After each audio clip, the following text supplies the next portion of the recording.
Hello, how you doing? I'm Craig Parkinson. You are listening to the Two Shot Podcast. Sit yourself down, pop the kettle on. We're going to have a nice old chat. Who's it with this week? I'm going to tell you right now.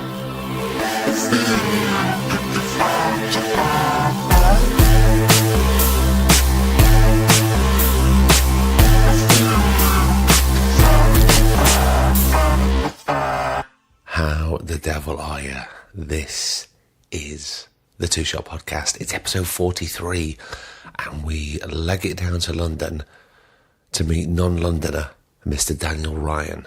More of that in a sec. So I know what you're thinking. It's Thursday, and in a couple of days, it's going to be Saturday, the 19th of May. It's a very big day. You know what I'm saying. Get your hats on. No, not the royal wedding. It's the Two Shot Podcast live with Mr. Dave Haslam and Mr. Paddy Considine. We're going up to Northwich to meet those two. And then we've got to leg it back down to London because it's the British Podcast Awards. We're very excited. Look, it's going to be a great night. Whether we win or not, that's not the point. We have been going for less than a year and we have been nominated for Best Culture Podcast. And you know what? It's a really big achievement and we're dead chuffed by it. And we thank you so much for all your support you've given us. And we'll try and bring something home for you. If not, we'll definitely take loads of photos and have a right good laugh. Okay? Let's get on with it. This is episode 43 with Mr. Daniel Ryan. Now, if I'm saying Daniel Ryan, you might go, I know the name, I can't quite place. Trust me, you will know the face. Daniel has been acting for a long time. You'll have seen him in so many things, going way back to things like Linda Green. You might have seen him on stage recently with Christian Slater in Glengarry Glen Ross. If you watch Sky, he's been on a series called Mount Pleasant since it started. It was an absolute joy and a pleasure to spend time with Daniel, and I think you're going to really enjoy it. We go all sorts of places. Strap in, enjoy. This is episode 43 of the Two Shot Podcast with Mr. Daniel Ryan. I'll see you at the end. I don't think I've done it for quite some time. Well, Sean Dooley got me this cutthroat razor. Did he? Safety cutthroat razor, and it fucking shaves like... How comes it's the same? How does that work? Well, it's got like a hood over it, so the blade just comes out. I mean, you still have to be careful. Oh, yeah. But it's not, really? It's not like the old-fashioned, like probably what our dads would have had back in the day. But what were those sticks? Remember those hard sticks that you used to put on if you cut yourself? I was trying to think of the name of them the other day. You know what I mean, though, don't you? Yeah. Is it called like Stiptic? Is it Stiptic something pencil? Like that? Something like that. Yeah. And it stung, but it stopped it, didn't it? Yeah, it's kind of just fucking glue and alcohol and shit. Just fucking anything to get it on. Just do it for fun to get the pain. Oh, are we gone? Are we on? Yeah. We're on. I don't want to start this off on a negative. Daniel Ryan. Yeah. And if there's one thing I hate in other people and myself is lateness, because I really, we're coming up to, we're nearly hitting the 50 episode mark of the podcast. I've never been late, and very rarely. This is your first late. This is my first late. It's my first late ever. But don't be stressed. I'm not stressed, but I'm cool. I feel that a half an hour late is it's a little bit annoying. But I've been 3 hours late for this, Dan. And I feel terribly guilty. See how chilled I am. I know. I'm trying to. It's all good. I'm trying to get some of that energy, but you know what it's like. Luckily, I'm talking to an actor today, so when things are completely out of your control, and you're filming and scenes get moved around, and the amount of time you find yourself in a situation where you're going. I've phoned home before and said, listen, we'll go out tonight. We'll go out. Get a babysitter in. Let's go out. And you end up finishing at 7:30 and then going over. Yeah. And you're coming back down from Manchester, so you've had it, forget it. You know what I mean? And then you just have to resign yourself and just go, well, we've been doing this a long time now, and that's just the way it is. And why are we surprised? I know. Why are we surprised? Well, I'm not. No, no, you're not. Why am I surprised? No, as soon as you said I'm going to be a bit late, I know in TV terms that means 7:30. I know. But genuinely, I didn't expect it to be this. No, I had a good walk round. I've had a lovely time. You've obviously caught the sun. You're looking very, very Thank healthy. you, love. Do you still live in London, Dan? No, Where I are you? moved out of London 20 years ago. Did you? When Yeah. I graduated. Yeah, 2000. I had my first Christmas. 2000 was in Brighton. So I lived in Brighton for nearly 20 years, and then a year ago I moved out to the sticks in the wilderness of Still wild West Sussex. Right. How do you find it? I love it. Yeah. I do. I mean, I guess I've always lived. I guess I grew up out, not in the wilds, but in the countryside. And I sort of never realised that I grew up in the countryside. I've never thought about it. Where did you grow up? Well, I grew up in a place called Culcheth. Culture. Yeah, would you like me to spell that? Culcheth. Yeah, I know. Where? Culcheth. Where is Culcheth? Where is that? It's near Warrington. I lived in Warrington for about 5 years. Phone Island, Bilton. Do you remember Phone Island, of course I Bilton? do. Warrington and Runcorn. If you've ever been to How did that Warrington. happen? It's not about you. It's not about me. It's not about me, Dan. How many times do I say that in the podcast? Just a dad's work thing. Just had to Right, move around. We soon Warrington. moved back to Blackpool. Yeah. So Yeah. Culcheth. Culcheth. Tell me about Culcheth. Well, what is Culcheth? It's a tiny little village, and it's sort of it's funny because it's sort of a no man's land. I've always found that I don't, people have never really known where to place me. I'm not Manchester. I'm not Liverpool. It is an area. I mean, it was Lancashire till I was about 11 years old, and they'd moved the boundaries. So I'm not even a Lancastrian really. So it's a kind of weird. Do you feel nowhere. that? Do you feel that within yourself, or did you feel that? Oh, I'm neither one thing or another. Never did till it became a time where I remember going to when Liverpool was City of Culture. I remember there was a thing at the NFT, and they invited all the Scousers, all the Scouse actors were there, and I got invited. I remember them all looking down the line, going, "What's he doing here?" And then there'd be a Manchester thing, and I'd be at that as well. So I've never kind of had that. I think a lot of people are like, "Yeah, I'm a Manc actor," and there's a kind of label you can put on yourself. So I'm none of that. I don't know. Do you why never I'm- feel that you're put into any box though, like that? Because I've always, not that I like to go, oh, that's a northern actor, that's that actor. But I've always put you in that. I'm a northern actor. That bracket. Yeah. But it is Or that broader bubble. than. I sometimes wish it was more specific. Yeah. I remember doing some guy was doing a brilliant kind of photo shoot. Everyone holding these things saying Mancunian, big sign saying Mancunian. And I remember when he asked me to do it, I went, "I'm from Warrington." And he was like, "Oh, no, it's fine. It'll do. And I remember holding it feeling like a fraud. Yeah. And a little bit, I've been in jobs and felt like a fraud when you're with the proper Mancs. I don't think I've ever played this Scouser. A few, not much. Squeezed it in occasionally, and then it wasn't meant to be. Do you constantly feel like a fraud when Full you're stop. working? No. I don't mean that personally for you. I mean as a general thing, because I know a lot of people that not that it's about me, but I've just started a new job, and obviously my first day is like back to first day of school. again, and of I'm going, course. oh, yeah, Always. probably picked the wrong person for this. Absolutely. I remember, I've had conversation with directors. If on the rare occasion that you ever get cast without a meeting, which doesn't happen very often, but someone's put you in from higher up a company that you've worked with, and you get cast, and I turn up to shoot with a director I've never met, that's when I feel completely and utterly like because the biggest fraud ever. but you haven't even met once, so there's no beginnings of any there's nothing relationship there. And I just instantly assume that I have been foisted upon them against their will. Yeah. I'm not wanted. Yeah.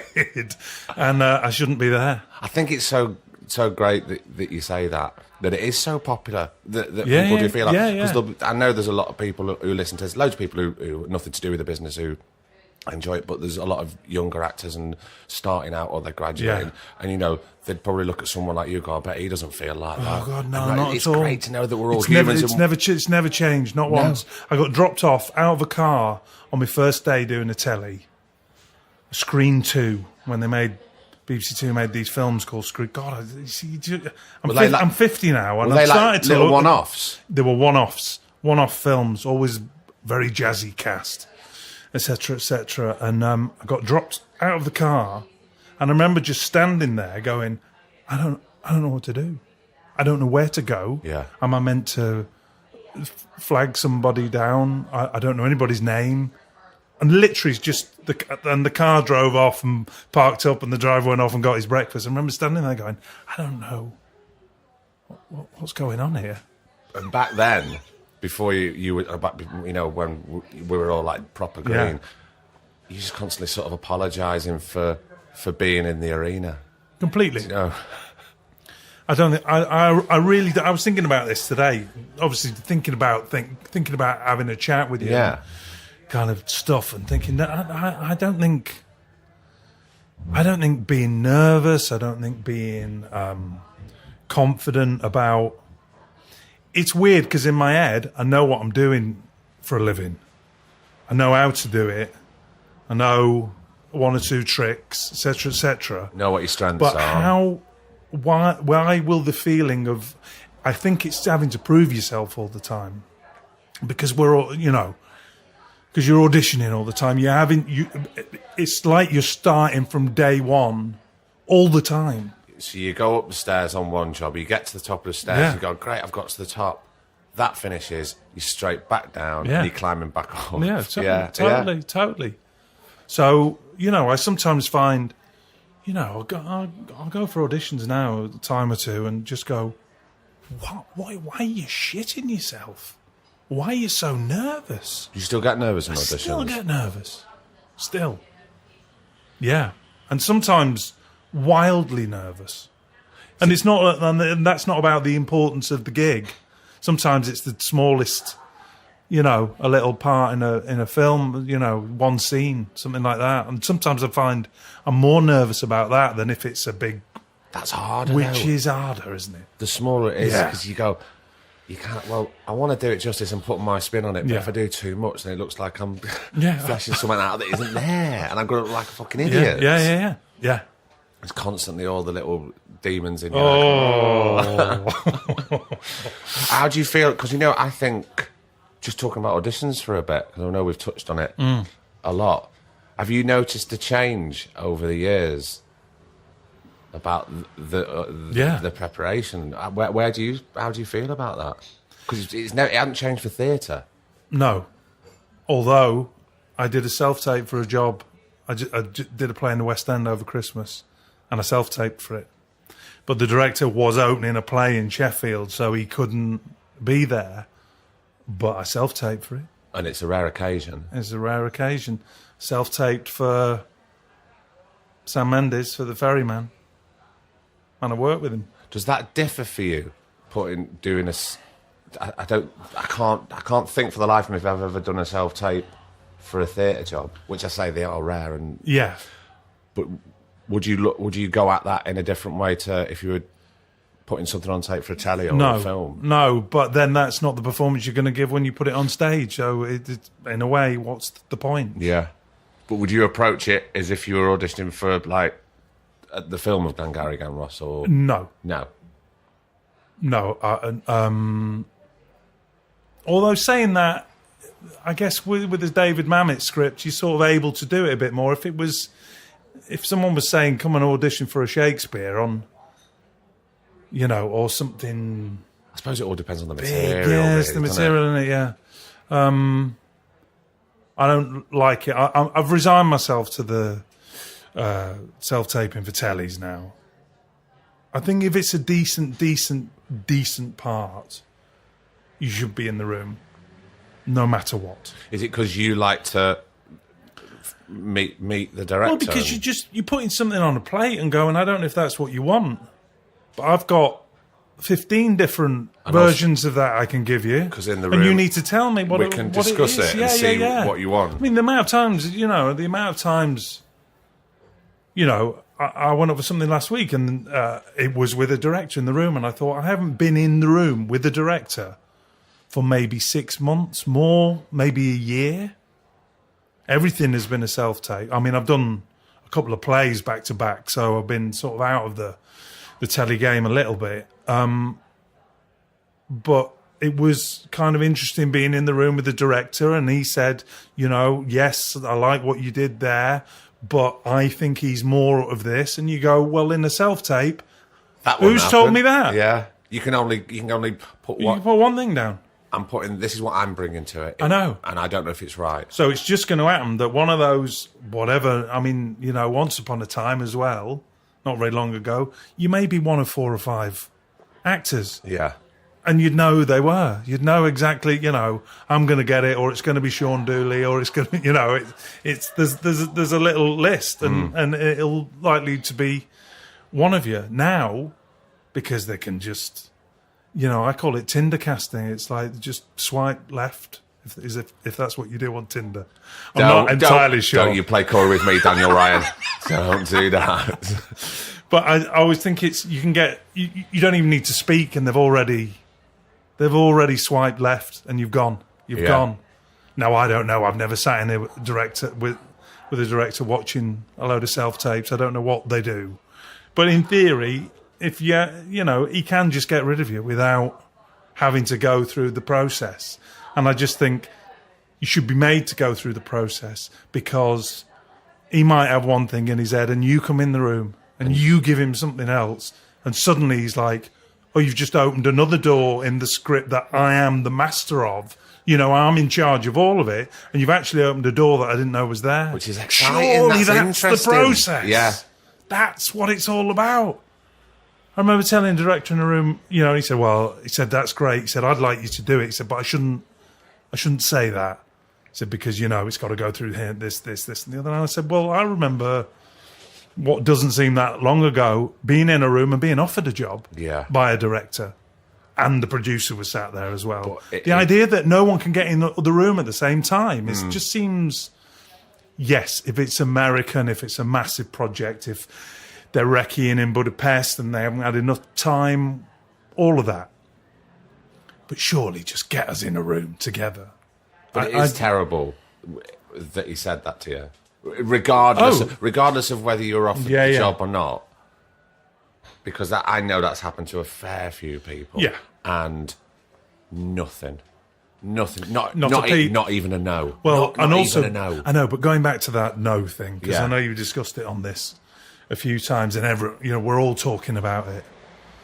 And there's a little bit of occasionally, there seems to be a little flurry on Twitter or whatever. A load of actors are putting their heads above the parapet and going, I don't like it as well, because we're all scared to say that, because we don't want a situation where a casting director reads that and goes, oh, I'm not having him in. If he doesn't like the process. If he doesn't like casting directors not saying no. But it's not that. I know. It's just, we all want to, we've all got our departments. Yeah. Right? On a set, when we're on a set, we've all got a department. Yeah. I don't go and mess with art department, and likewise. Yeah. It's just about being polite, and if we've made the effort, to now learn however many pages, and we've gone in and we've invested in that, it's just no, it hasn't worked out. See ya, done. That's it. That's it. Even an email. I'm currently waiting to hear on 4 jobs. Now I'm not. I know they've all gone, because the last one I went up for was about a week and a half ago. So I know that's gone. I know it's gone. Are you good? I know it's gone. Are you good at letting things go? I'm good at letting things go if someone bothers to say it's gone. And I can move on. But otherwise, I'm still half thinking, maybe I am still in the frame of that. Maybe it's taking this time. But I know for a fact that if I go up for something and they like me, there's normally a call that day going, can you just let us know if you get something else, that phrase. And you go, I'm in. Great. But the whole idea is now I've got 4 jobs I'm waiting to hear on. Now some of those have already started filming, so I've got a feeling that I might not have got them. Do you know what I mean? Yeah, yeah. But nobody said no. No. But even that little phone call to go, you're still in the mix, just let us know if anything comes in. Yeah. You go, oh, well, regardless of whether I do get it now, I know I did all right. I know at least I made an impression and I didn't make a fool of myself. Yeah. So all that work Yeah. that I did, and I learnt all those lines when I was trying to juggle learning another however many auditions. Yeah. That's good. That I'm quite good at leaving it there if that sort of information I've got a pile of pages on top of my printer that I haven't quite thrown away because no one said you didn't get the job. Oh God, do you know what I do? And I don't know if this is part of I straight in the recycle, regardless, even if it's something straight away. After the self-tape or the meeting, you bring it, you go, oh, it's still in my bag, rip it up. Well, if I'm at home, it's self-tape straight in the fire. Boom. Yeah, straight away. It's is it cathartic? Yeah, is that the right word? yeah. I just have to sort of do it because otherwise I'm terrible worrier sometimes. So I need to get it out there and get it away. Yeah. I think it's not good at the moment, and I think a lot of us have got a bad taste in our mouths about it because it is rude. Bottom line, it's rude. You asked me to do something. I came and did it. You never said thank you. You know, or whatever. But that time that I spent, or I could have been with the kids or doing something, or I had to forfeit something that was probably personally important to concentrate on that. Yeah. And then the etiquette. Yeah. And there's an imbalance there. Yes, of course. Of course there is. And no one's it's like you being late tonight. I mean, it doesn't... Don't bring it up again. Oh, yeah. I'm starting to just cleanse Listen, just give me another 10 minutes and it'll be back in. But it's like, you were messaging me saying, I'm sorry, I will be there, please wait, etc., etc. You're on set filming something. Now, between that, you're thinking, oh, I must say to Dan, hang on. You must give a response because I'm waiting for you. I'm waiting for a decision. Give me a response. It's just simple maths. I don't understand it, and it didn't used to be like that. It didn't. And I want to hear a cogent argument from somebody saying, "Oh, there is." Well, is what we're saying? There used to be 4 of you in the room going in, and one of you would probably get it. Are we saying there's now 30 people and now it's 30 phone calls, so I can't do it? I haven't got time for that? I don't know. Just as much as you well, don't this know. is it. Somebody needs to say why. I'd very much doubt it. Yeah. But all of this is that, I was doing a series called Mount Pleasant we did 6 series so over 7 years I've been doing it. And tending to do that at the beginning of the year and the play at the end of the year. So I've sort of feel like I've been out of the game a bit, but it's in that amount of time that I won't say no has happened. Just say no. We'll bring that back again. Let's record the album. Let's do the Grange Hill song. Just say no. Yeah.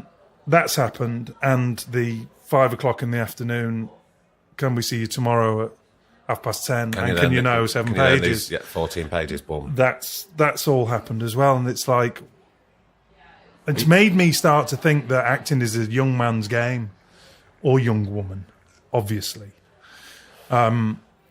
where they can drop everything. I can't drop everything. No. I literally can't drop everything. Give me the time and I'll do it. When I first started, you got a phone call saying you had an audition in a week's time. And then you had to wait for the script in the post. And then you read the script and you prepared and you went in really prepared. But you were really prepared, but very rarely were you completely off book. Never off book, but knew it well enough to have it there and be able to just give. To clock. Yeah. I'm struggling. No, I'm not. What is it? A friend of mine said, Stanley Townsend said, I'm a slow study. he says. And I'm the same because they're not lines, they're a character. And if I haven't got a character, then those lines can't come out of my mouth. So then do they just become lines, and does it become a line learning contest? Well, they do, because and then it's the start of building. Yes, I mean, of course this it is. isn't, we're not, No, but you're right. Yeah, we're do you know what I mean? We're not sort of, I don't get bogged down in it too much, but and I don't really know what the answer is, but I think it's quite healthy that we have a conversation, and the community, we have a conversation about it in a not in a judgmental way. Some actors come on set with their sides, and the ones who know it a bit, but the lines don't relate to. See, the lads who I was doing Glengarry, Glen Ross with, they were all having problems learning their lines because there were, in the first half, there's two people sat in chairs, and what we realised is when you've got no movement, when you've got no choreography of the scene, I'm over here and I say this, and I'm over there and I do that, then sitting in a chair, it's almost the same with the audition scenario. Sitting in a chair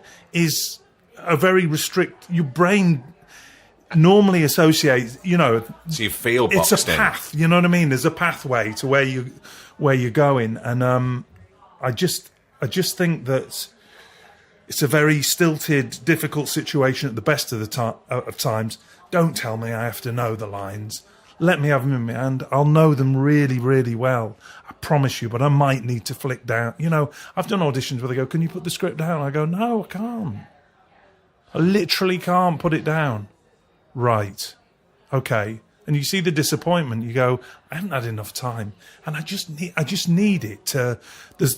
There's often in scenes that you shoot in where you hit a line that you find it really hard to learn. Yeah. And, you get it in one take, or you get it with a break. But sometimes there's just one that won't go in. Now, if that happens to be in the scene that you're learning for your audition, let me have it in my hands so I can just glimpse it. Yeah. I can still be really good, I can promise you. You know what I mean? In fact, you'd probably be better because you won't be thinking lines that I got at tea time yesterday. I'm in at 10:30. Exactly. You'll be going, I've started to try and shape some sort of character for you. Yeah. I mean, look, I suppose why we started this conversation, or why I started this, was to talk about the change and different changes that have crept in, I suppose, over the years, and everything has to grow and evolve, and but I don't think it is a young man's game. It is. Well, I hope not, because I bloody hope not. Apparently, I'm still in it, although we wouldn't know at the moment. Take me back to Warrington, or more importantly, Culcheth. I know. Do you know what I had in my mind then? Chetworth. For some reason. Why not? Well, because no one's heard of Culcheth. No. Little village. Went to a little village school, to a screen school, primary school. What did your mum and dad do for a living? My dad did a lot of things, but when I was born, the thing he'd settled on was prize bingo.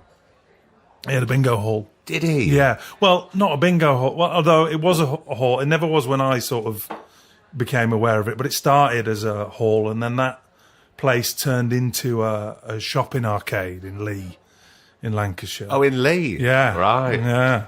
Yeah, that's where I was born. But you're born in Lee? I'm born in Lee, God, you don't have a Lee accent at all. No. For those people that don't know, Lee is in Lancashire, and although I'm from Lancashire, and I was working with a special effects guy today who was from another side of Lancashire. Oh, yeah. And, of course, producer Griff is from Lancashire. Yeah. And we all sound completely different. Yeah, completely different. I know. I don't... Because Lee's like... it's about 3 or 4 miles from Culcheth. Right. People don't really have a Lee accent in Culcheth. It's weird. Who knows why? Yeah. That's how it happened. And your mum, Dan? My mum worked in a place called Warden Goldstones, which I think she assembled parts in the factory. Anyway, when she met me dad, she started running the bingo with him. Did they enjoy that? I think they did. Yeah. I mean, it was a sort of new business, and it was prize bingo. So it was what you would have is when he eventually moved into the upstairs of this shopping arcade in Lee. I think there might have been about 50 seats, maybe more, maybe 80. It's not big, but what you'd get is women would come in, and it was primarily women would come in, and it would be like their job. Right. So they would come in, and it was in the daytime. It was from 10 o'clock till 5. It was daytime bingo. Daytime bingo. And they'd come in at 10 o'clock, and they'd sit there, and they'd leave at 5 o'clock, and with their wins, they'd get a tin of corned beef, and all build up. When it got near Christmas, there was a few little tellies, but that was about the best you could get. Yeah. Was a telly, a little telly, a portable telly. But it's obviously very cheap to go and play bingo back then. Yeah. But his main stuff, it was 5p. Yeah. They use shillings in the machines. His main stuff, you go the cash and carry. That's where, it was food. Yeah. So he had freezers full of beef and et cetera, and he had the display, which was always very neat, was tins of food. And that's like, what people would... It's like when they used to do the meat raffles in the exactly, pub. Yeah.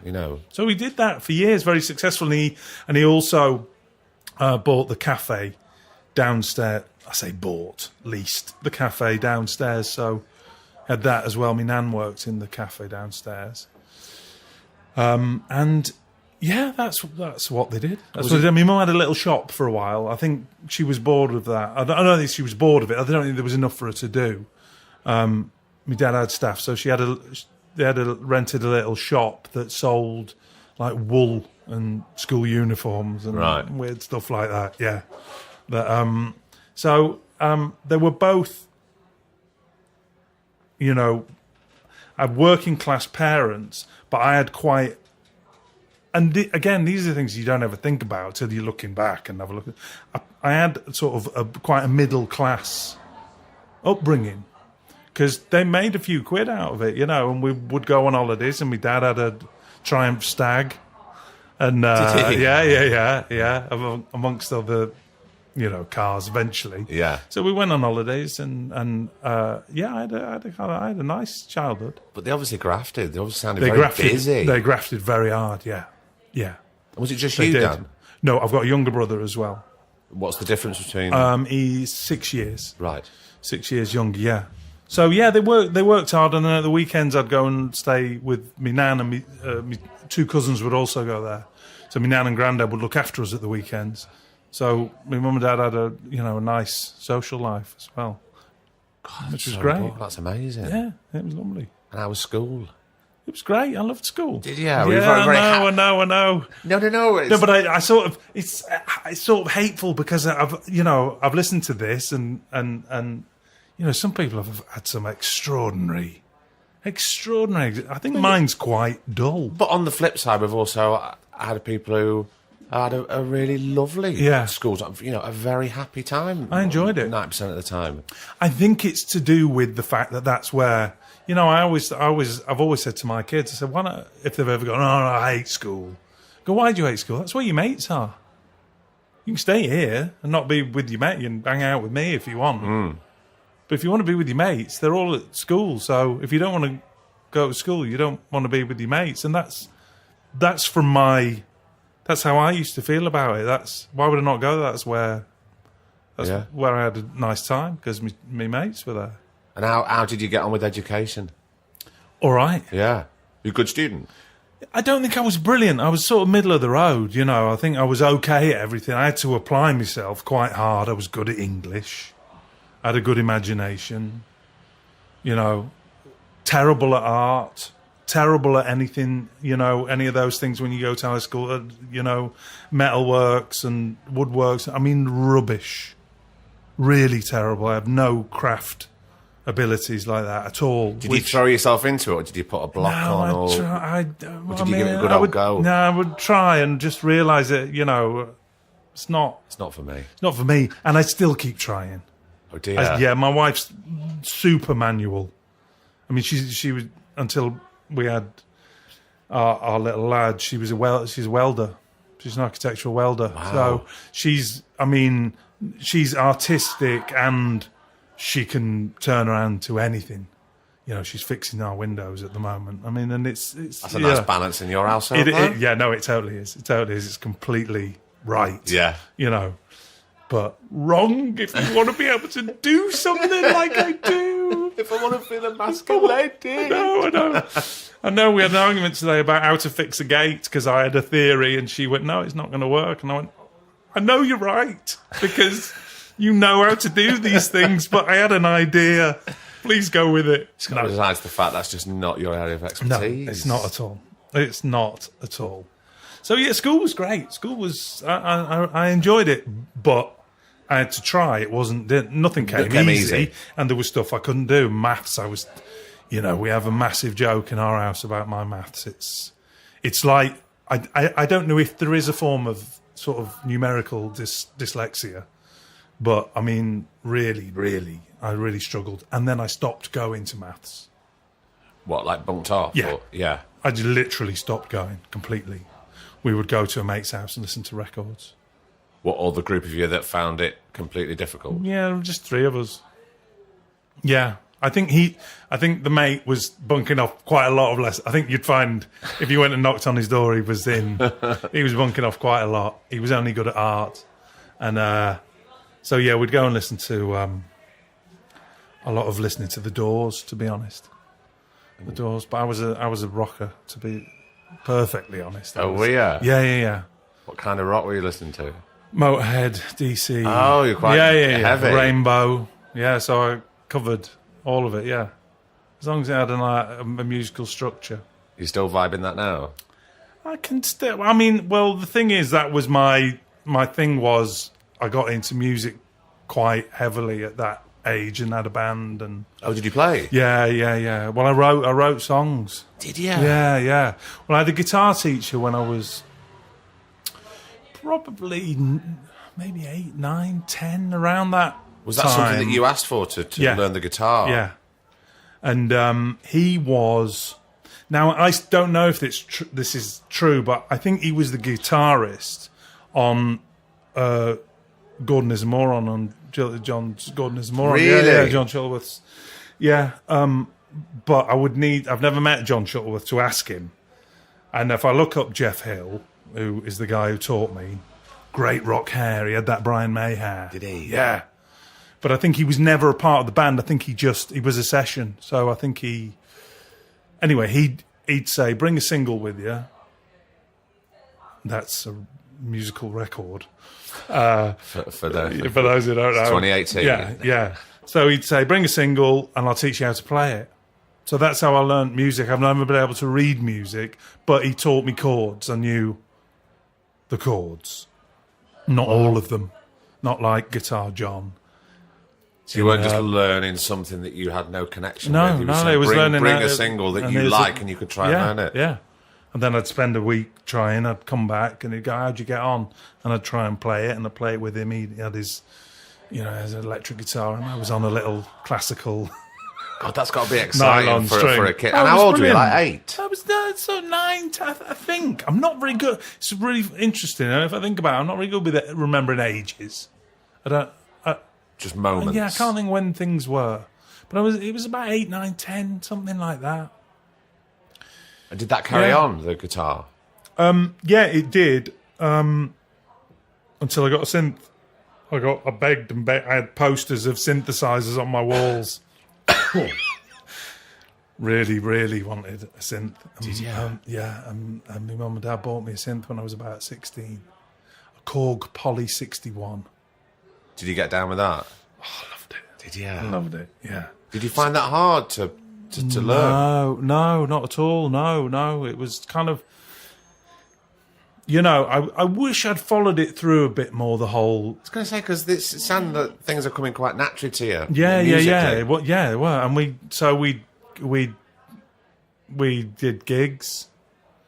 We played a big open air gig in our village park on an articulated lorry on the side. Did you? Oh, was this all pals from school? Yeah, we were sort of like, it was whenever got a group of kids together who were musicians, but we weren't all singing from the same hymn sheet. So we do something that I'd written that, you know, might be a bit, you know, how to describe what I was writing. I mean, I thought it was great. I thought it was good.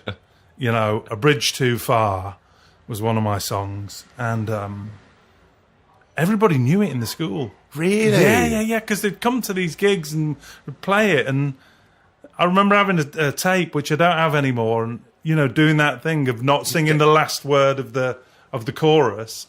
And the audience... And I sang it. You must have thought you were a rock star. Hello, Wembley. It was great. Yeah.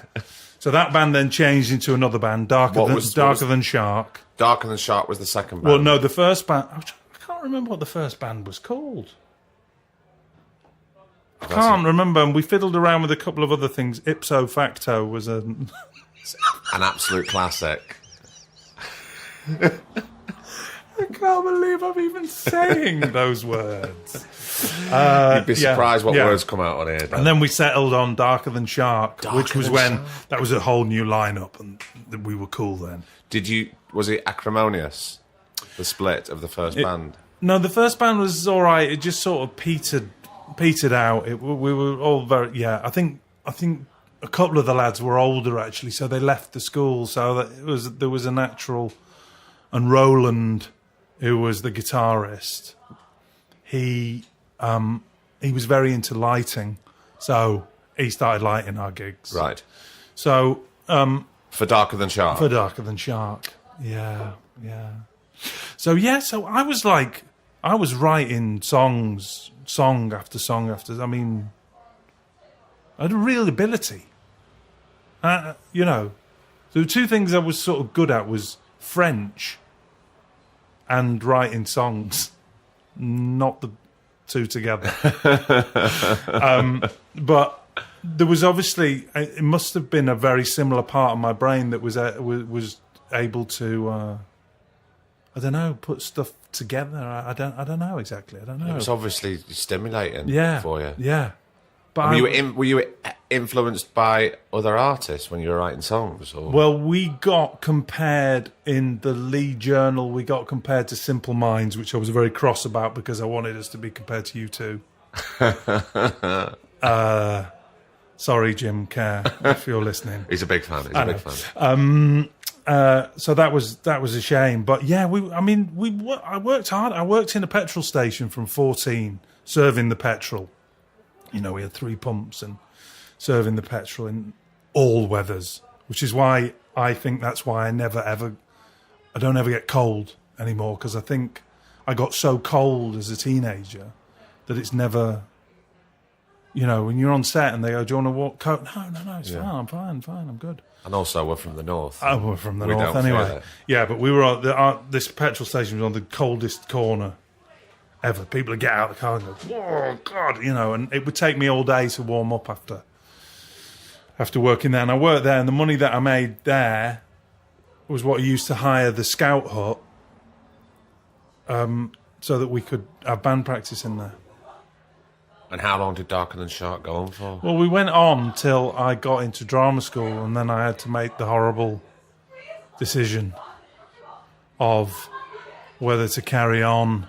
And the lads knew, because I'd done Manchester Youth Theatre. I did 2... Right, let's go back. Sorry, Stop. I know. There's loads going on. Let's jump back. When did the drama aspect come in? Always. Early school. It's funny how I've skipped all that, isn't it? Yeah. I think it's... Well, we've been rambling about other stuff. Yeah, no, but I think it's because I've recently sort of tried to get back into it. So that's... What, into the music? Yeah, so that's why it's sort of foremost in my mind. But yeah, no, I had the kind of... You know, I did that thing of I cried to me mum because I didn't get Oliver when we were doing Oliver. I got the Artful Dodger. And this is when you were very young? Yeah. Artful Dodger's best part. Of course it's the best part, but I wanted to be both of them somehow. You wanted it all, Dan. I wanted it all. Nothing's changed there. And did your younger brother do anything like this? No, not at all. Not Mum and Dad jot. ever dabble? No. My dad had a nice singing voice, and my mum used to say that he, when she first knew, or when he was much younger, he used to sing at the Catholic club. And yeah, I did hit, I'm third generation Irish on his side. So, he would sing all of them that he'd learnt off his mum, And I think, I'm called Daniel because my granddad was called Daniel, but I think, he would often have a few and sing Danny Boy. Of course he would. So I think there was a kind of, I guess, to the early days of that bingo calling, it wasn't just about saying the numbers. It was about the personality that sat there and filled in the gaps and made the ladies laugh and et cetera, my mum had that pattern. Yeah. My mum said it. I remember her saying that, he announced I'd gone in, or she'd gone into hospital and had me. And, he was, that time it was evening bingo when they first started. And, and he said, I've been in, I've seen her, we've called him Daniel. He said, I've taken the wife some grapes and a banana for the monkey. That was his kind of, patter. But I think, he had it. And he was, I say this because he died when I was 17. So I never got to know him, really. Not really. He was centre of attention in the pub. He was, He was a big personality. Yeah, he was known as Jimmy Bingo. That was what he was called. And he was a personality. He could crack a gag. And do you mind me asking how he died, Dan? Yeah, a heart attack. Did he? He had a heart attack. I was at my girlfriend's house. So 17, I had a little 50cc motorbike. And, Death trap. I know. So I'd come in and I'd said, see you later, Dad. And I'd gone to my girlfriend's house, and my brother had come home from school, and in the time it took for him to give him whatever letter they'd given him at school, and go upstairs and get changed out of his uniform, come back down, he was dead. As I always said to my brother, what was in that letter? He just... And how old was he when he passed? 58. Crikey. Yeah. 59. Oh, see? The passage of time. Yeah. 59. Still no age. Oh, God, nothing. Nothing at all. He'd mowed the lawns. He'd washed the cars. He was retired then. Just retired. Sat down in front of the snooker. Died. So I never got to know him. I'm really sad about that. That's the thing that'll never leave me. I would like to have known me dad as a pal. As you were growing and getting to know who you were. Exactly. I got into drama school just after he died. That crew, it's at that time, then, of course. So you went when you were right. Yeah. And didn't want to leave. Of course not. Didn't want to leave my brother. My brother was 11, So I've always felt that. I was 17. I could sort of get a handle on it a lot better than an 11-year-old. And did it affect your brother at the time? Yeah. Yeah, it did. He became very, very overly attached. Not necessarily to my mum. He won't mind me saying this. But he would... I don't think he was getting on very well at school either. So, my mum started working. Because of that, do you think? Do you think there was a catalyst? Yeah, possibly. I think he stopped liking leaving the house. Yeah, if we were to try and put it all together 40, 30 years later,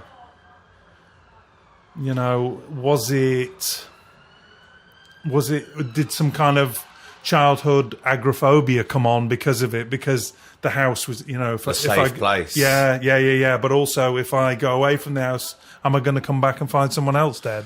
Do you know what I mean? That I don't know. I don't know. You're 11. I don't know. Do you know what? We've never really talked about it.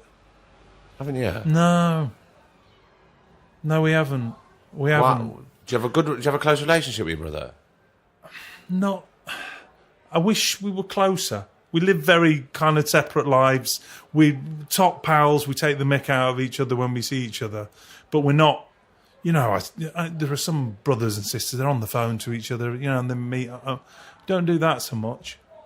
I don't know why distance. I don't know. Maybe I often think when I moved to London and that I had to really turn away. Why?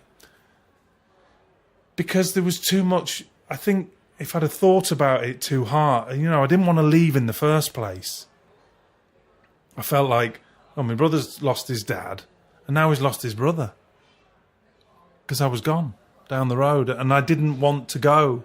I wanted him to have a father figure there, and I don't know that my mum did, because I think I started to act like the big man a bit. Do you feel the need to the head step of the up? house? Yeah, that's what I felt, and I don't know that it was. Well, she told me about it. She said it wasn't very helpful. It wasn't. But you were only 17. Yes. And we all know that lads mature much slower than girls. So Yeah, a of girl at course. 17 is starting to know who she is as a person. Yeah. And I don't want to generalise. But Yeah. I know. But lads, you know, at 17, we think we're Oh, yeah. 25. I was and we've great. got a long way to go. I was so naive. To move from where I moved from, to move to London, you know, one of the things I realised is, wow, it was massive. And I don't think I think if I'd have thought about that, I would have done 3 weeks at Lambda and gone, right, I'm going back. Yeah. I'll start the band up. We'll do that again, you know.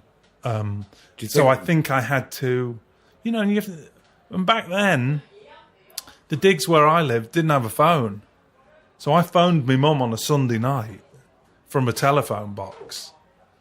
Now that already starts putting big gulfs between people. Yeah. You know, it's not that you're there or I'll ring up every 5 minutes and, you know, I'll ring up every night and see how it is.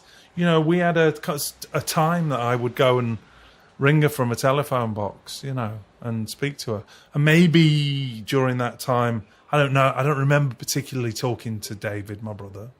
So maybe that was the start of the distance between us that's never kind of, hey, listen, I love the guy to death, you know, absolutely. Do anything for him. Yeah. But, you know, we're not best buddies. Do you feel, or did you feel, or do you feel any sense of guilt about that? Yeah. But you do now? Yeah, massive. Still? Yeah. Yeah, I feel like I left. I feel like I abandoned him. But you don't feel that you abandoned your mum? No, I Did it know not she affect wanted your me to relationship? go. She wanted me to go. Also, my mum met someone quite quickly. She met another guy, and I think if she hadn't met John, who she's still with, I think I might not have gone. I think it was because I'd tried to step up into this role. I think I felt very responsible for the pair of them, and I think because another man came into it, there was a part of me that wanted to be out of that anyway, because he wasn't my dad. Yeah. You know, but there was also a part that was like, my mum's going to be all right now, and my brother's going to be all right. There's someone got their eye on him, and somebody needs to have their eye on him, and I think that made it okay. But I certainly, when I moved to London, it was a proper abandoning back home. Although I still had a girlfriend back home. Do you feel David resented you going in any way? Again, we've never talked about it, and I wonder if maybe he did, you know, and certainly when he was having problems with school and, you know, it took Dave a while to sort of apply himself to find the job that suited him and stuff. There was a lot of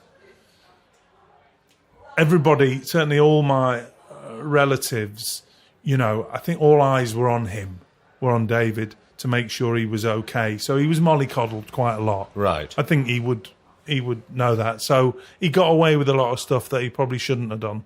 If he said, "Oh, I've got a tummy ache, Mum," she wouldn't make him go to school. Yeah. And all of that. And I think he started missing more and more stuff, and then he was hiding around the back of the house and not going to school when she was going off to work. So he was missing stuff. So I don't think, his education didn't benefit from any of it, certainly. So, but listen, he's a very successful car salesman, so he's all right, Is he happy? Yeah. Not that this is about him, but we go off on He'll tangents. be on next week. Well, it's funny you should say that. Daniel, come on down the... David, come on down the steps. Yeah. But yeah, God. You're all right talking about this? Oh, yeah. Absolutely all Yeah. right talking about it, Cool. yeah. Oh, and it's funny, I keep bringing up, no, I don't keep bringing up. I have been a lot bringing up being 50 because I really feel like I'm having a little look-see at everything at the moment. I'm really thinking Going about back a lot. through the Rolodex of history. Yeah. And Yeah, having a little think through the various, yeah. It's kind of cleansing to do it. It's kind of healthy, I think, it to totally do that. is, totally is. Because things change all the time. Yeah, no, absolutely. And you change all the time. Yeah. Yeah, no, it's good. It's good. But yeah, I wish I'd known me dad down the pub. Yeah. Because I think that's where he was at his best. And I don't mean, he was a big boozer, but I mean... No, but I his think personality came to life in that arena. I think he had that thing. Yeah. It would have been nice. And he never knew I was that. He never knew what I ended up doing for a living. So let's He move would have on to liked that. it. How did you decide that, right, I'm going to go and train. I'm going to go to drama school. Well, so doing Oliver about 7 or 8, I knew I wanted to be an actor. Wherever that comes from, Tunnel vision about it. I knew I It's wanted gonna to be an happen. actor. Right. So I didn't have a theatre. We weren't taken to the theatre. I didn't see plays. Never saw any of that. But I just knew doing it was cool. I really enjoyed it. So I did all the school plays and all of that, and was regarded as always good at doing the plays. All of that. And then I had a drama teacher, very fortunately, called Margaret Excel. Brilliant name. I know. Mrs. Excel, who, I mean, she knew about stuff because apparently her sister had got into RADA and her dad had never let her go. So she knew about drama schools and she knew about stuff. And she was the one who, it's that order, isn't it? I found out about a thing called Cheshire County Drama Course, which was a residential thing for 2 weeks in Menai in Wales, and you had to go and audition. And they would send you off for 2 weeks. So on that 2 weeks, which I got in to do, I'm suddenly with everybody who is loony about acting like I was. How did you feel coming into that playing field? Did you feel, I've landed? Yeah. Totally. It was like, my God, and we were back. We're back in the times of tights and what were those socks called? Those dancy things that people used to wear up their legs. That weren't socks, but they were. What, like black ties? Oh no! What year? Leg warmers. Leg warmers. Thank you. What year are they? 80. We've got to be about 80. Well, I went to drama school in 86, so we've got to be about 83, 84. Right. So it was back then. And, someone had a guitar and they taught me Stairway to Heaven on the guitar, And it was all that going on and no one ever going to bed and falling in love with about 3 different girls. over the fortnight. Yeah. All of that. One of whom I started going out with, who lives in Northwich. Right. So I have there was quite a few kids there from Northwich, actually. So I did that and it ended in a performance and then everybody crying because they would never ever see each other again and it was all intense and all of that stuff, which is, yeah. So I did that and then there was a kind of, it wasn't follow-on, it wasn't affiliated, but it's that thing where you do one thing where you find out about something else. So there was all these kids who started going to this thing in Chester, which was it was called the Blue Coats Drama Society. I don't know what it was. But we'd go to Chester every Saturday and go and do a drama class, which was, I mean, for me was, it was 45 minutes in the car, my mum driving me to Warrington Station, and then about 40 minutes on the train. Go there, meet everyone, do this drama class, and then go and drink coffee afterwards. Very sophisticated. Ooh, yes. And so I suddenly had all these mates who didn't live in Culcheth. I didn't even live in Warrington. We're now going a little bit further. We're into Northwich and various bits of Cheshire that I'd never even heard of. Yeah. So I was going out with a girl who I'd met on the drama course as well, who did the classes as well. And then and I started going out with another girl who was doing the drama classes, and she also lived in Northwich. So my mum was driving me to Northwich every 5 minutes. God bless her for doing that. Amazing. Which is why I ended up getting a little motorbike. So that all that crowd petered out. My heart got broken, whatever. I was writing music, I was doing the band. All of that was happening. And then I found out about Manchester Youth Theatre. Now, I don't know how. I can only think, again, it was Mrs. XL. Cause it's got to be the hub of all knowledge. She knew it. So I went and auditioned for that, and I got in, and we did Gregory's Girl at the Library Theatre. The first year I was there, and then the second, I did it the following summer as well, and we did... the Taming... No, it wasn't the Taming of the Shrew. Maybe it was the Taming of the Shrew. It was the Taming of the Shrew. How much do you remember how much you were paying for Manchester Youth Theatre? Can't have been a lot though, can it? It couldn't have been loads, surely. I sort of don't remember having to pay for it. I mean, some must have done. Do you think? I don't know. I don't know. Because I haven't had any. Well, you didn't pay to audition, for one. No two ways about that. But, I mean, the actual doing it, I don't know if they made money. I don't know if it was money that was given from Manchester City Council. Yeah. And they made ticket sales, I mean, it was at the... Well, they were putting things on at the library. You played at the library for a couple of weeks, and then there was another... They had two... There was always two plays on at the library, and the Contact as well. Wow. In Manchester. So, they must have made... There must have been something coming back. Yeah. It's funny, I haven't had anybody on who's... Right, yeah. Oldham Theatre Workshop. Yes. Television Workshop, lots of things crop up Manchester, again. Yeah, because I did it, and I didn't realise till I must have read something or seen something. Anyway, I did it with Steve Pemberton, but I didn't... Was it throughout the summer? Was it like it was like a summer school. Summer course, yeah. Those little summer schools. And then the performances always went into the beginning of the school year. So I was doing my A-levels, and I remember my... English teacher, he turned around and said to me, I kind of swanned in and went, I haven't done the homework in the summer because, I've been doing Taming of the Shrew in Manchester, and he went, well, don't come back to my class until you've done it. Right. So I literally had to go and do all the homework before I was allowed back into his class for A-levels. Yeah, so I was doing my A-levels, did the band, got my drama teacher told me about drama schools.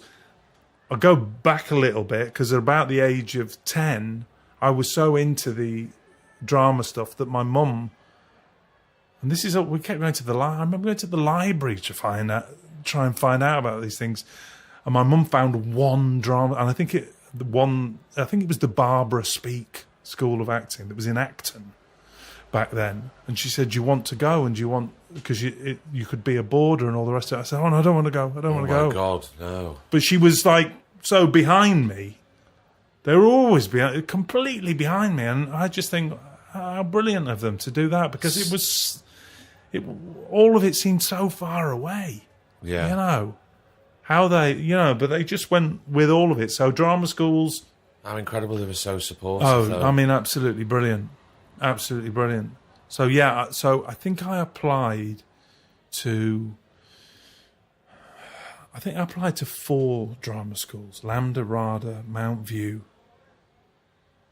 Bristol Old Vic, Central, Webber Douglas. I can't remember which. Those main ones at the time that everybody sort of And I remember having the Lambda prospectus, and I was sort of obsessed with it. I would read it like silly amounts. Yeah. Every page. Look at the photos. Look at the faces of the people on there. Imagining. There were pictures in black and white as well, which, because colour was well in then. Yeah. Black and you didn't really see black and white pictures unless they were like cool, Classy. So I remember looking at all them pictures and thinking, that's where I really wanted to go. And I went to RADA and they humiliated me at RADA. Sorry, Why? RADA. Why? Well, I felt humiliated, but again, it's all part of, I guess, my naivety. I did a speech. I did a speech from Taming of the Shrew, and a particular actor, and I'm not going to name him because he is famous. It's all right, we can beep it out.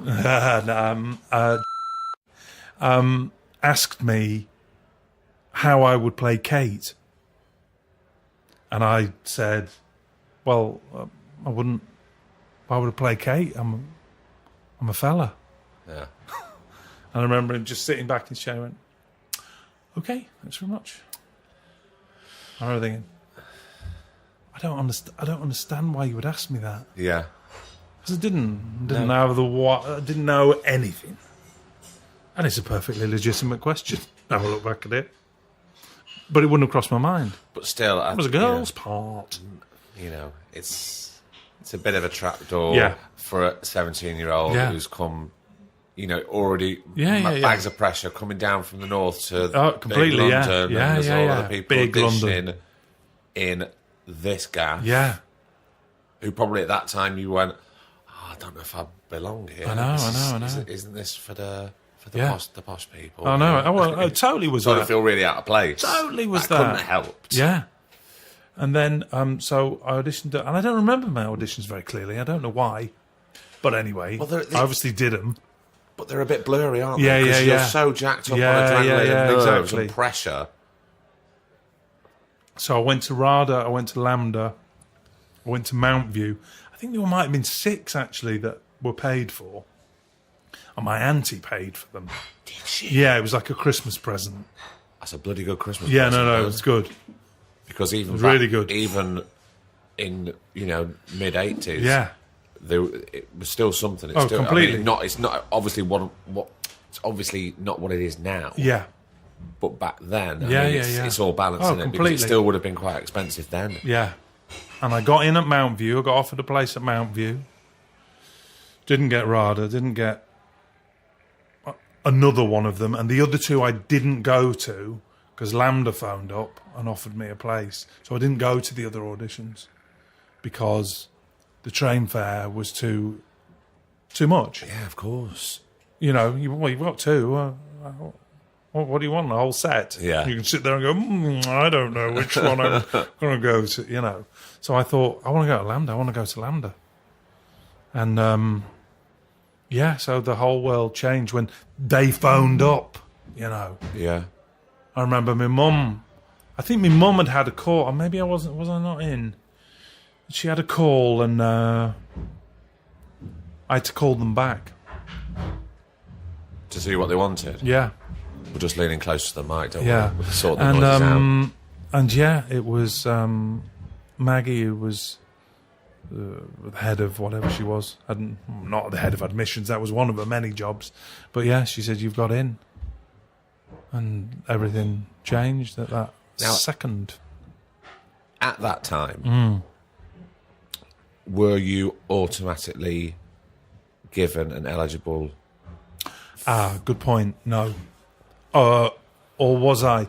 Or would they have given you something and you would have to stump up the rest? Or how did it work? I think what I got was I got my fees paid and they paid a percentage of my maintenance grant. Not very much because my dad had died and so my mum's bank balance was all right because she'd paid off the mortgage or something.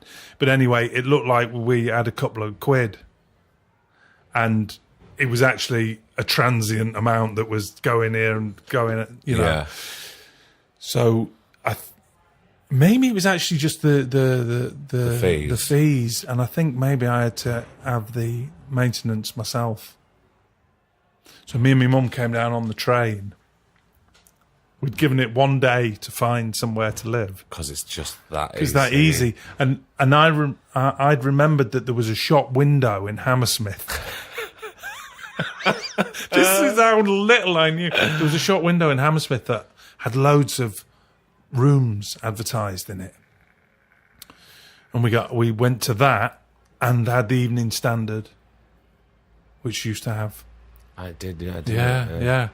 And we phoned and phoned and phoned, and there was nothing. And there was one we were going to see, and we couldn't find it. We literally couldn't find it. I remember quite clearly, we were in Hammersmith, and we went in a shop, and we asked in this shop if they knew such a road, and they didn't know. And we came out, my mum stopped the first person who was coming up the road and said, do you know this road? And he didn't either. And I was like, Mum, after this guy had walked by, and it was Benjamin Whitrow, you know. No. Do you know the actor? Oh, lovely actor. I think he died quite recently. Lovely actor. But I reckon my mum had stopped him in the street and asked him. So we couldn't find this one. There was one place in Ravenscourt Park. It was a room in a house. It had a lock on the door and it had a sink. What more do you need, Dan? Yeah. Except I think my mum thought it was, ropey. Oh, yeah. But she was dead because it was the only one. We were going back on the train. That was it. That was our one chance. And she went, you think you'd be all right here, Daniel? And I was like, yeah, this would be fine. And it was actually, I didn't really think about it too much, but it was low grade. Yeah. Yeah. It was pretty low grade. I mean, it had the cheapest. It had double glazing, but it was really, really cheap. And I broke it within the first week of being there. And I was so scared that I wouldn't tell the landlady. So actually my entire tenancy, which was 6 months or whatever, I was there. I had a window open all through the winter, everything, because I didn't know how much windows cost. Well, it's lucky you were filling up petrol and you couldn't I know. feel the cold. I could feel the cold, I know. But I did have a set of clothes that I would put on at night. To do that, and I electrocuted myself in there as well. That was doing what?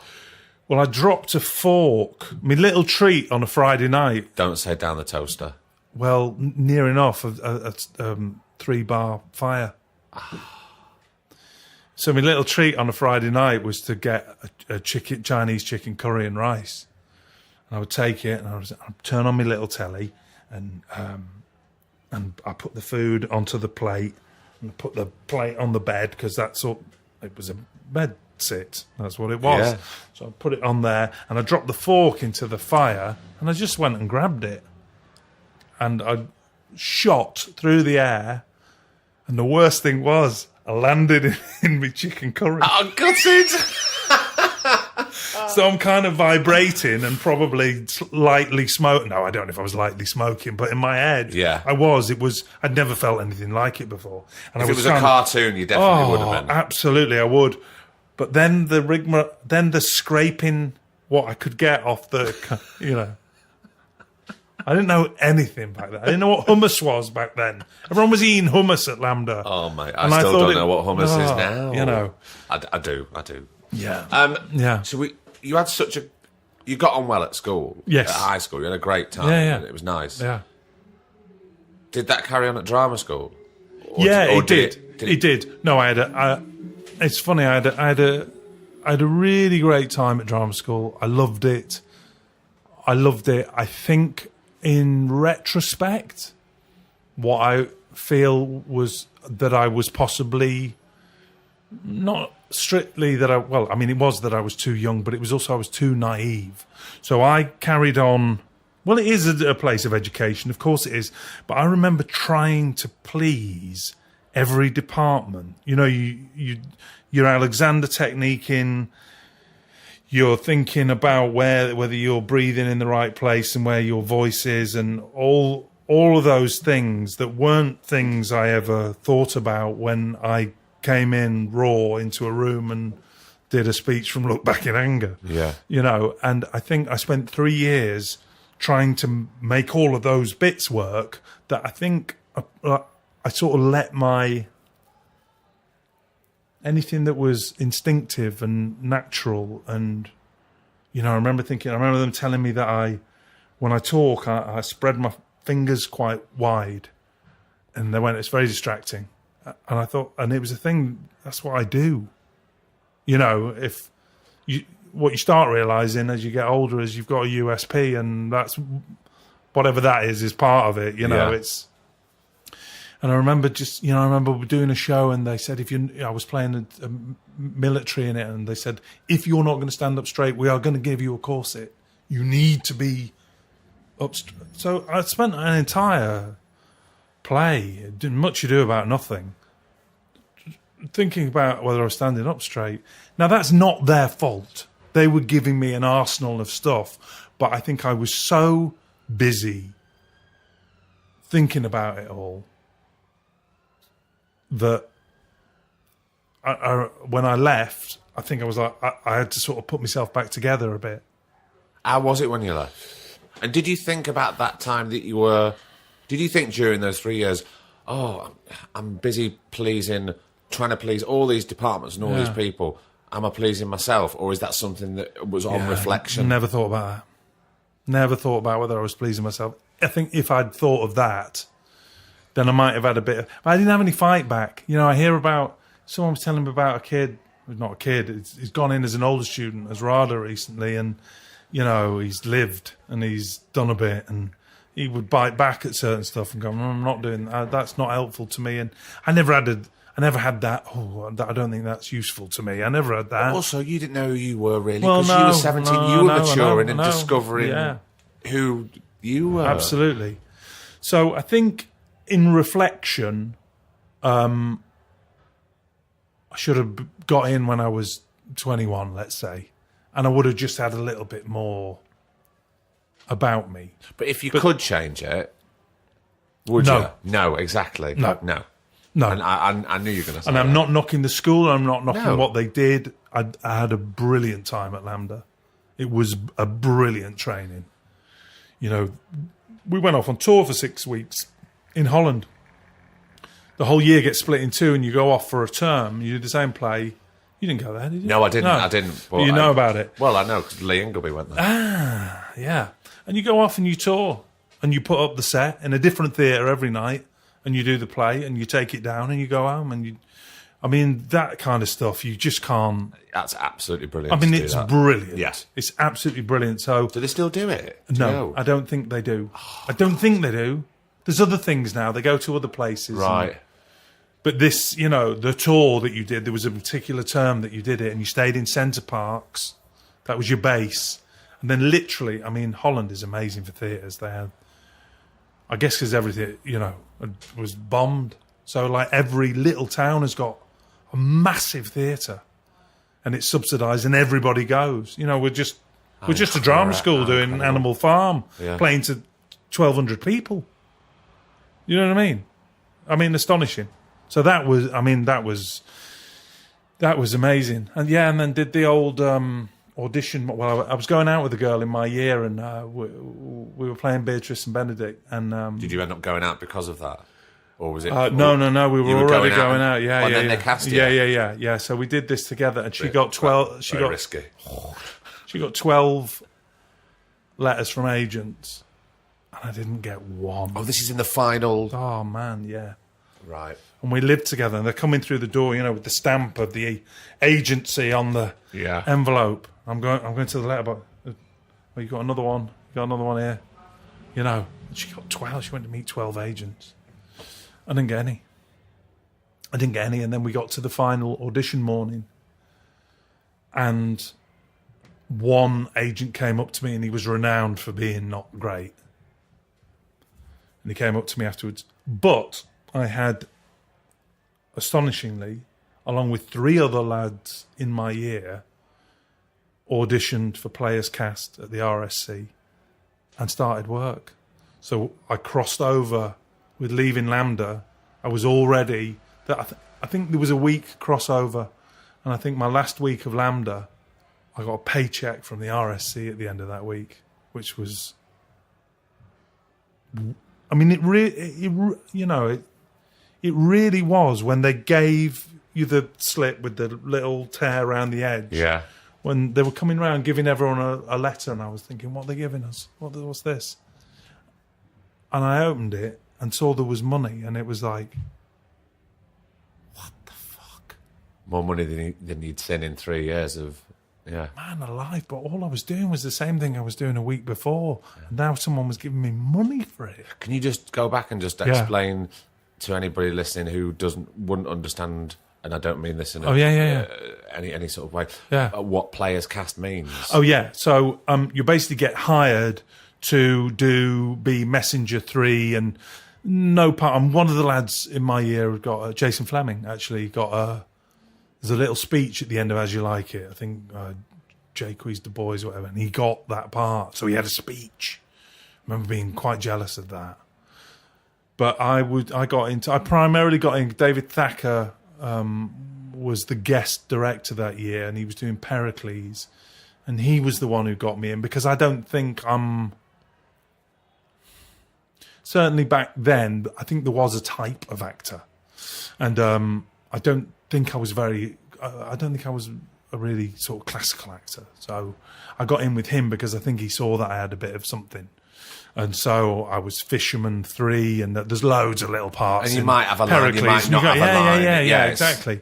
So that was me. That was the exciting play for me. The rest of them were a bit spear carrying. And how long was that contract for? That first 18 months.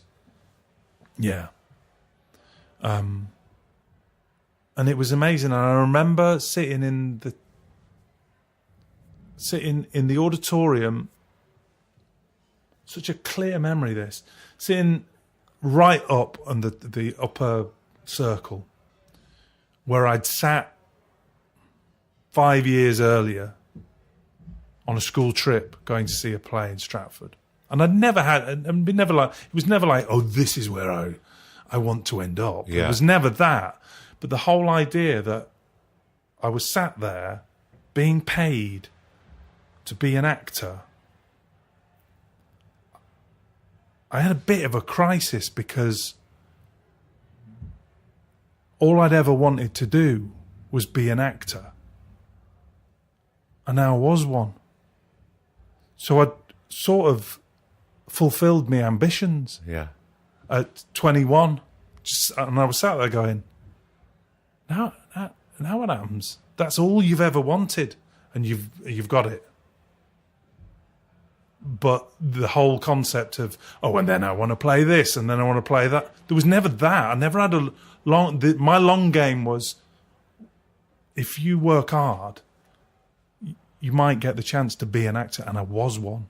And you got that first paycheck. Yeah, so I had a little sort of weird meltdown, because I thought, now what happens? I just hadn't thought about West Yorkshire Playhouse and did you work through that? Was that something that lasted a while? No, it did last a while. Yeah. Well, I don't know if I've ever really. I've never been lucky enough to have a plan, but I think that was all part of never having a plan. I've never known what, I've never been sat there. Well, last year I moved house, and I thought, oh, God, it'd be fantastic to get. I wonder why Chichester have never given me a job. And I got a phone call a week later, and I got offered a job at Chichester. But that was kind of location, convenience, brilliant theatre. The fact it was an extraordinary play and was amazing. But that's about as far as my ambition has ever gone, really. I want to do nice parts, but with nice people. I've never had that.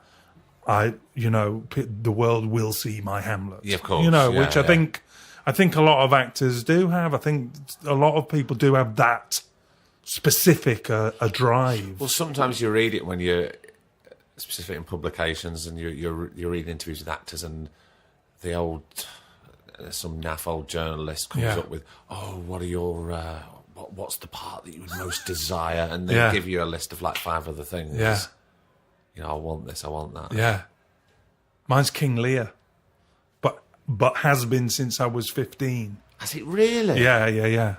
You've got at least another 20 years before Yeah, I that's know. happening. But that's fine. I can do that. But I played bottom at 30, and I wish I wish it had been offered to me now. It'd be so much better. I mean, it worked, thankfully. I was the youngest bottom at the RSC. We don't talk about jobs on this podcast. Oh, yeah, no, we don't. So some people, people listening to this now, they'll go, "Oh yeah, no, I've seen Daniel Ryan on the telly, or I've seen him," and they'll look at you and go, "Well, he's had a good, I'm not your great career. Yeah. And you've done lots of interesting stuff, and people might think, oh, he's forever working." Mm. So how do you deal? And we all know the reality is that the downtime sometimes can affect a lot of things. How do you? Well, I would tell you now that I'm having mentally, the worst time ever being out of work right now. Why? I don't know, because I think, again, it's something to do with this 50 thing that's happened to me. I think When did you turn 50, by the way? April. Right. Yeah. So it's recent. Yeah. Because we're recording this early May. Yeah. 3 weeks ago, whatever. And so I finished a play on the 3rd of February, whatever it was. So it's now getting over 3 months, which some people go, oh, nothing. Oh, 3 months. It's nothing. I'm really struggling with it. And I think it's the whole thing of I'm 50 and I've still got I graft hard when I work. Really do. Put a lot of time in to what the results are on the telly or wherever it is. I really like working hard. So if you take that away from me, I feel like I've really been... you don't say... If you went down to the pub and there was a mate of yours who was a plumber was there and he said, I haven't had any work for 3 months, you'd go, oh, mate, what's going on? Yeah. Well, that must be awful. You trained to be a plumber. You're self-employed. You're good at it. You like it, and you're not being able to. You're not being able to do it.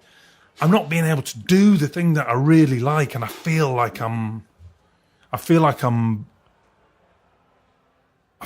I've got a lot of ability at the moment. I feel like you give me the right job at the moment, and I'll smash it.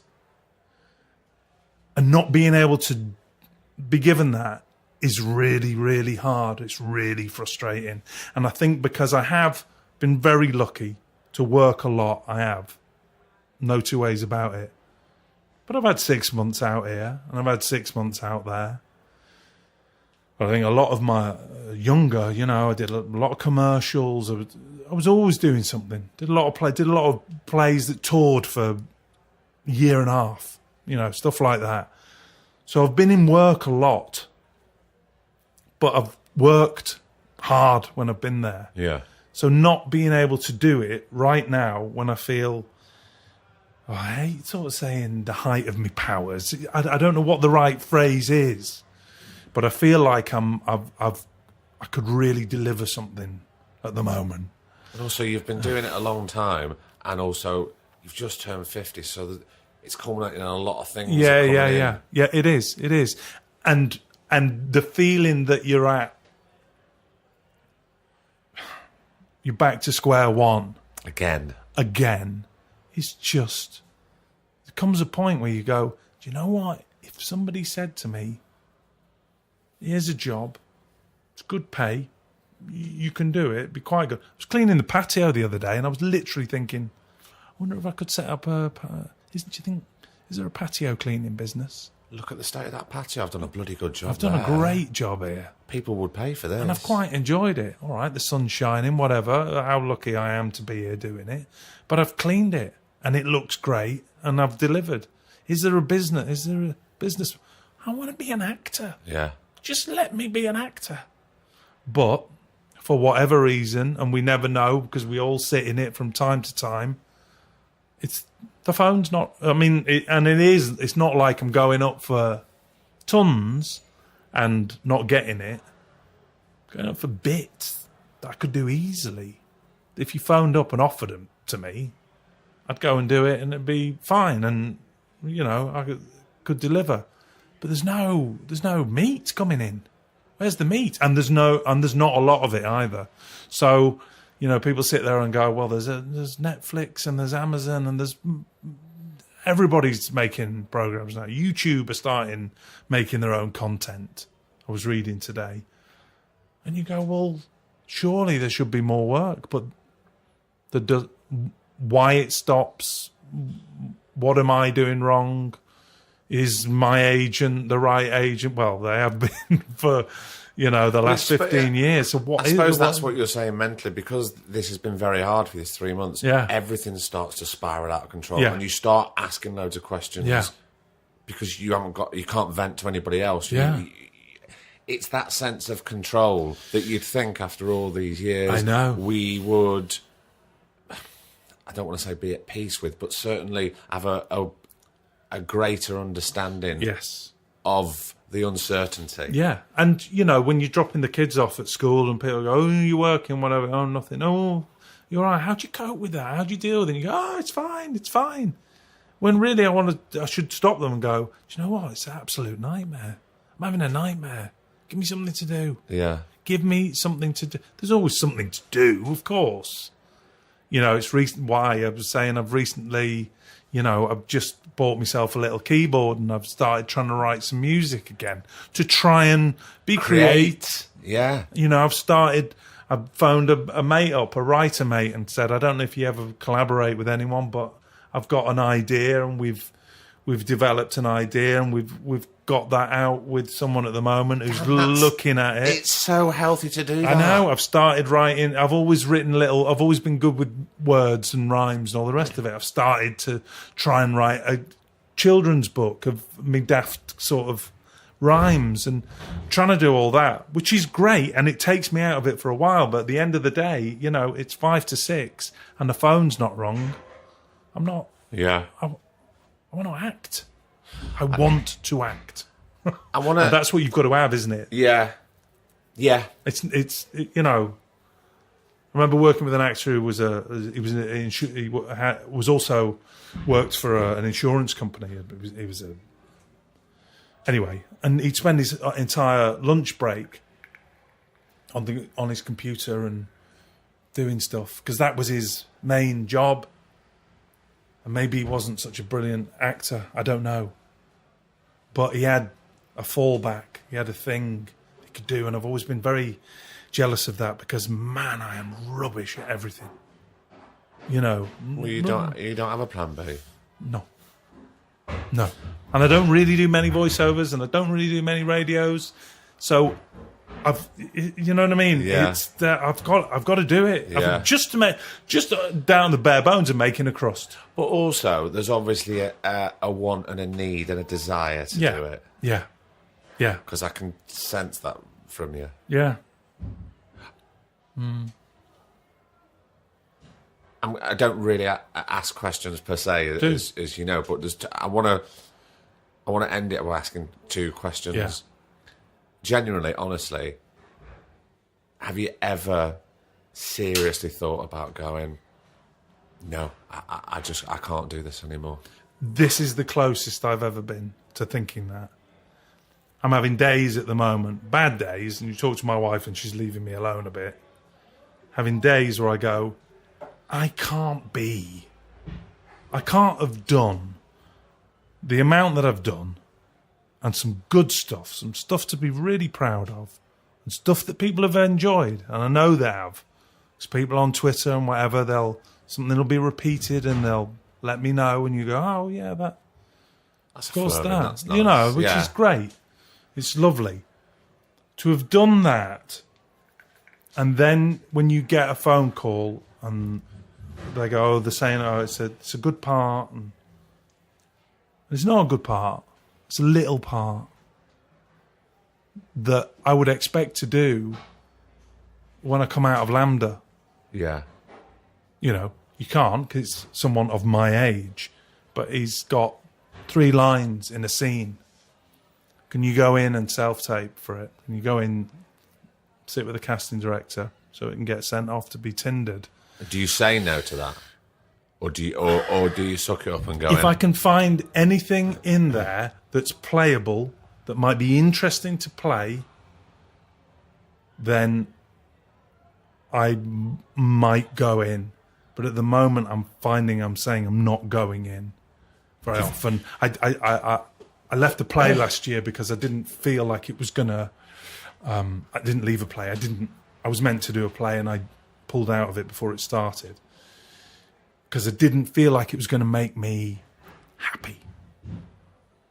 And I sort of felt like getting to 50, having done what I've done, I want to do things that make me happy and feel, like I've done a day's work. I remember once seeing waiting to film one day, and it was a lovely location, and I watched a farmer plough an entire field before I even got on set.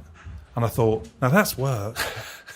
Yeah. I'm sitting here doing nothing. Yeah. And I've got stuff to give. Oh, and that's me giving it now.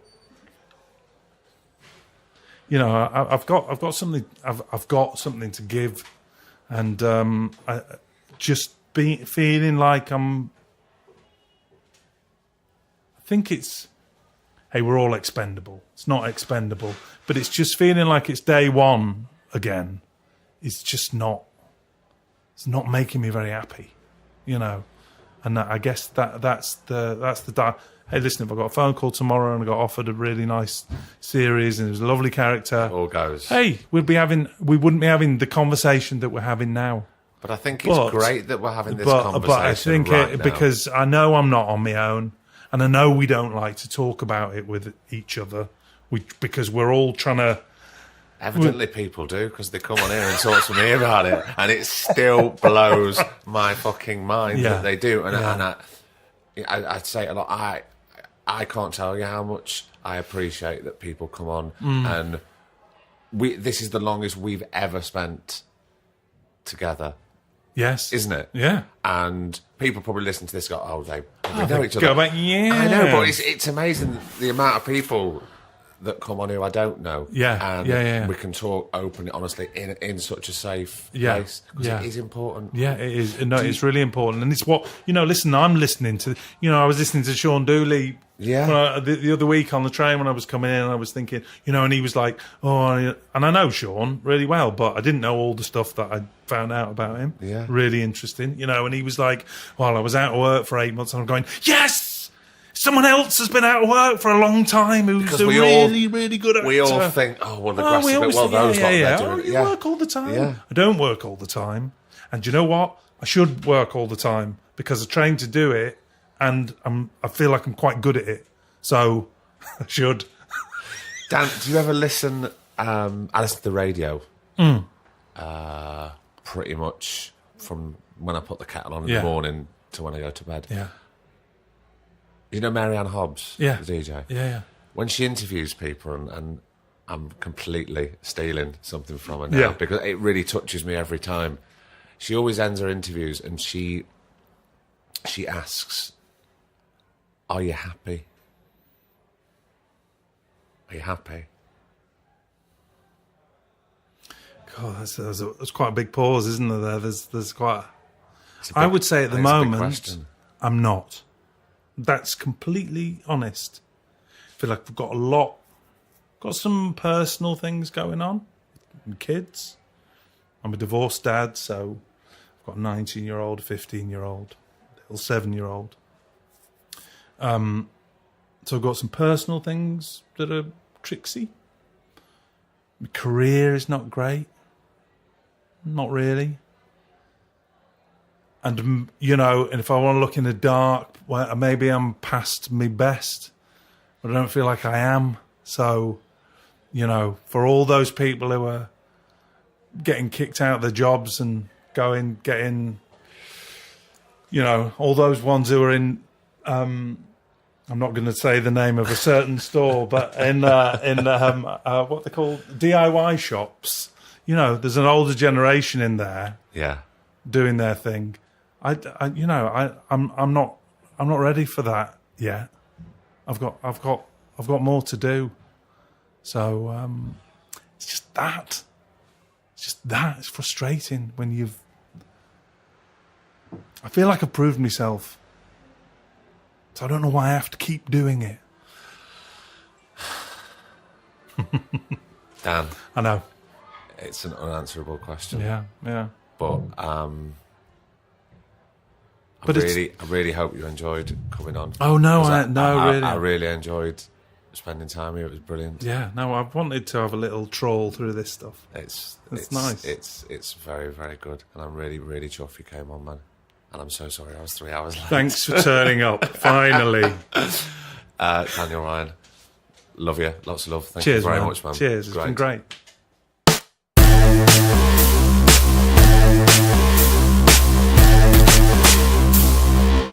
And another episode is done, you see? Yeah, we went deep. It's always funny. Not funny, funny, not even peculiar. Just, you know, when people come on and we've never met before, and it's funny because me and Dan spoke and I went, God, me and him have been knocking about for years. We should have met, our paths should have crossed more, and they haven't. But I'm so pleased they did, and I can't thank him enough for coming on. I really hope you enjoyed it.